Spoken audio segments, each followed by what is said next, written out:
السلام علیکم جج، تم پر الزام ہے کہ تم نے 10 اکتوبر کی رات اپنی بیوی کو ہتھوڑے مار مار کر ہلاک کیا ہے۔ کیا تم اپنا جرم قبول کرتے ہو؟ ملزم: جی جج صاحب، میں اپنا جرم قبول کرتا ہوں۔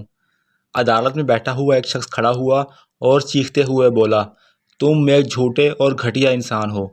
جج نے اس کو ڈانٹا، آرام سے بیٹھ جائیں، یہ عدالت ہے۔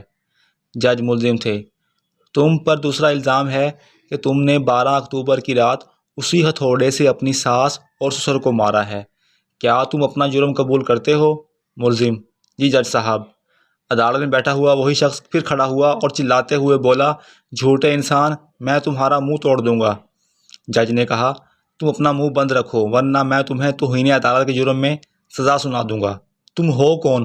تمہارا اس سے رشتہ کیا ہے؟ وہ بولا، جج صاحب، یہ میرا پڑوسی ہے۔ جج: تمہیں اس شخص سے مسئلہ کیا ہے؟